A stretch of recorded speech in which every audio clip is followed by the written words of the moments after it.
బ్యాలన్ d'Or that means golden ball ఇది biggest individual award in football అని చెప్పొచ్చు. అయితే ఈ గోల్డెన్ ట్రోఫీ ఒకరికే ఇస్తారు ఒక సంవత్సరానికి. ఎవరినైతే బెస్ట్ ప్లేయర్ అని కన్సిడర్ చేస్తారో వాళ్ళకి. ఈ బ్యాలన్ డోర్ని ఫ్రాన్స్ మ్యాగజైన్ 1956లో స్టార్ట్ చేసింది. అయితే దీన్ని యూరోపియన్ ప్లేయర్స్కి మాత్రమే ఇచ్చేవారు స్టార్టింగ్లో. దాని తర్వాత యూరోపియన్ క్లబ్స్లో ఆడే ప్లేయర్స్కి ఇచ్చారు. ఇప్పుడు all over the world football journalist all over the world ఈ బ్యాలన్ డోర్ విన్నర్ని డిసైడ్ చేస్తారు ఓట్స్ ద్వారా. ఈ ఓట్స్ని టాలీ చేసి ఎవరికైతే ఎక్కువ ఓట్స్ వస్తాయో వాళ్ళకి బ్యాలన్ డోర్ని అందిస్తారు. అయితే లయనల్ మెస్సీ అత్యధికంగా 8 బ్యాలన్ డోర్స్ని గెలిచాడు. దాని తర్వాతి ప్లేస్లో క్రిస్టియానో రొనాల్డో 5 బ్యాలన్ డోర్స్తో ఉన్నాడు. ఇంకా legends like John Cruyff, Michel Marco multiple times గెలిచారు. బ్యాలన్ డోర్ సెరమనీలో ప్లేయర్స్ ఫ్యాన్సీ షూట్స్లో వాళ్ళ ఫ్యామిలీ మెంబర్స్తో అటెండ్ అవుతారు. ఇది చూడడానికి ఆస్కర్స్ ప్రెజెంటేషన్లా ఉంటుంది. అయితే ప్రతిసారి ఫుట్బాల్ ఫ్యాన్స్ గ్రేటెస్ట్ ఫుట్బాలర్ ఎవరు అని ఆర్గ్యూ చేస్తే వాళ్ళు ఆ డిబేట్లో వాళ్ళు ఎన్నిసార్లు బ్యాలన్ డోర్స్ గెలిచారు అనే టాపిక్ ఖచ్చితంగా వస్తుంది. నెక్స్ట్ మన టాపిక్ వచ్చేసి FIFA best men's player award. FIFA men's best player award ఇది చాలా న్యూ ఇయర్ కిడ్ అనే చెప్పాలి బ్యాలన్ డోర్ ముందు. కానీ ఇది తక్కువ సమయంలోనే చాలా పాపులర్ అయింది ఫుట్బాల్ వరల్డ్లో. ఫీఫా 2016లో ఇండివిజువల్ ప్లేయర్ అవార్డ్ని రీస్టార్ట్ చేసింది ఫ్రాన్స్ ఫుట్బాల్ బ్యాలన్ డోర్ నుండి స్ప్లిట్ అయ్యాక.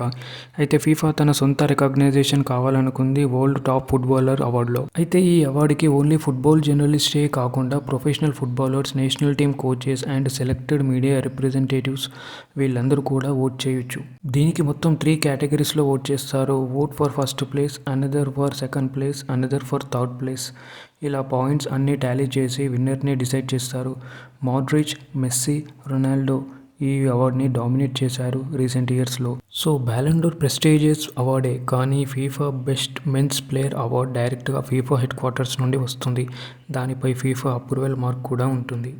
Next world cup golden ball. దీనిని వరల్డ్ కప్లో ఎవరు ఎక్కువగా డామినేట్ చేస్తారో వాళ్ళకి ఇది రిప్రజెంట్ చేస్తారు. సిన్స్ 1986 నుండి ఫీఫా ఈ అవార్డ్ని అందజేస్తుంది. ఎవరైతే వరల్డ్ కప్లో అవుట్ స్టాండింగ్ ప్లేయర్గా ఉంటారో వాళ్ళకి ఫీఫా ఈ అవార్డ్ని అందజేస్తుంది. వాళ్ళ టీం విన్ అయినా లేకపోయినా ఆ ప్లేయర్ పెర్ఫార్మెన్స్ వరల్డ్ కప్లో చూసి ప్రజెంట్ చేస్తారు. ఇది ప్యూర్లీ ఇండివిజువల్ బ్రిలియన్స్ అవార్డ్ అని చెప్పవచ్చు. దీనికి మీడియా రిప్రజెంటేటివ్స్ ఓట్ చేస్తారు. Who's covering the tournament every match and every moment and decide the award. అయితే 1986లో డియాగో మారడోనాకి వచ్చింది తన పెర్ఫార్మెన్స్కి. అలాగే జినెదిన్ జిదాన్కి 2006లో, లయనల్ మెస్సీకి 2014లో FIFA world cup final match ఓడిపోయినా కూడా మెస్సీకి అవార్డు దక్కింది. The trophy itself the golden football, simple but iconic.